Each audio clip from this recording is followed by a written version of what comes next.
Hi, I'm Letitia SD and you're watching the weekly hip-hop newscast.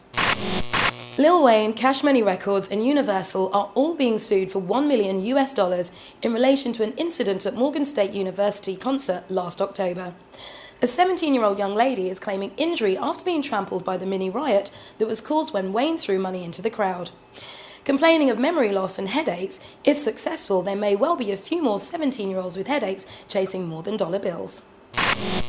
Last Sunday, the Wu-Tang Rock the Bells tour in Chicago came to a halt when Method Man responded to chants of Wu-Tang by one guy in the front row. As the Wu huddled around Meth, he questioned the guy's chants when Street Life jumped off stage and apparently punched the guy in the face. Another concert with Nas on the bill has been under threat due to Nas's apparent violent lyrics. Organised by a student group, the Rock the Vote concert was scheduled to take place at Ottawa Congress Centre on October the 1st in Canada. The event was to encourage concertgoers to vote on the elections in Ontario, but the venue have apparently enforced their blanket ban on hip-hop acts, insisting Nas's lyrics promote gun violence. The organisers are currently looking for an alternative venue. Even though it leaked weeks before being released, Talib Kweli's sixth album, Eardrum, debuted at number 2 in the Billboard charts last week and looks destined to be a classic. Often labelled as a conscious rapper, his new album sold 60,000 units in its first week. If you're at a uni in the US, Talib is letting his fans demand which 5 campuses he performs at on eventful.com/Talib Kweli. In Mansfield, Louisiana, a law has passed that bans the wearing of your clothes in a manner which exposes your underwear.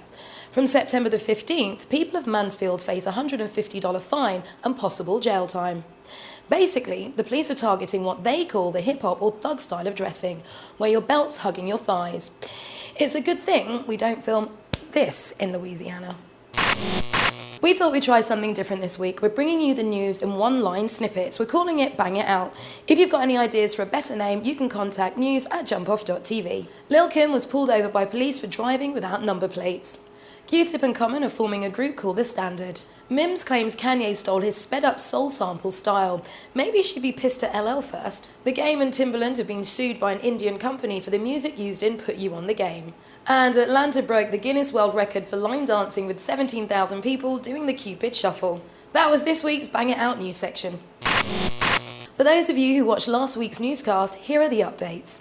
A judge denies Foxy Brown an early release while New York's Rikers Island prison wardens are keeping her in isolation for security reasons. Maybe Foxy would have had a better chance of an early release if her daddy owned a chain of hotels. The white powder found at DMX's Arizona home during last week's raid was not drugs. Rough Riders CEO Darren D. Dean was indicted on Wednesday on drugs and weapon charges. He and his driver may face up to 20 years in prison. Last week, Sean Kingston announced on the Nickelodeon Kids' Choice Awards that he had nailed the part of Biggie in the forthcoming movie. Contrary to almost every news source reporting this, the casting role to play Biggie is still open. Former manager and executive producer of the flick, Wayne Barrows, did audition Sean but says they are still looking.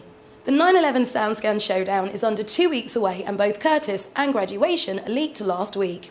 First, Graduation spread through the digital world into reality, then the next day, almost like an act of revenge or a publicity stunt, Curtis followed. A little suspect, we think.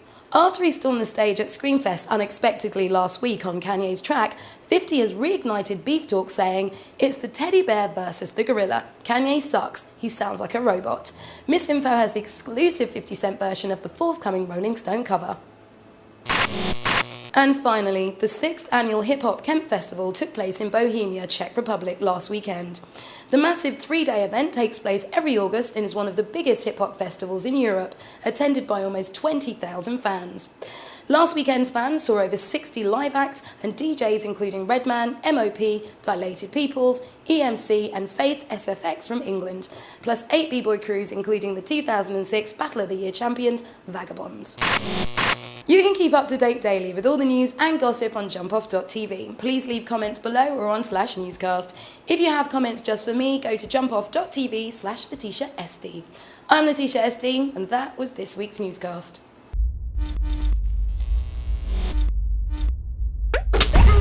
If successful, there may well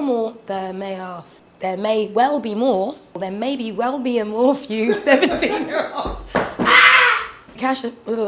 Wayne threw money into the crowd. I am trying to focus. You lot should be running jokes. This is a place of work. Right. Take place at Ottawa Congress Centre on October the 1st in Canada. Ottawa.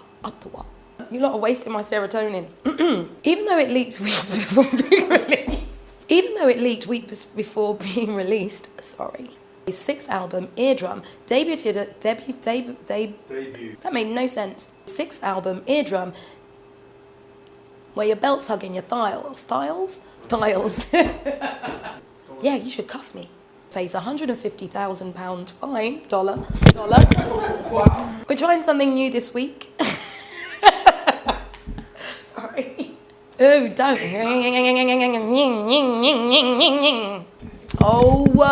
Contact news@jumpoff.tv. First graduation spread through the digital world. And finally, the 6th annual Hip Hop Festival. For those of you who watched last week's newscast, here are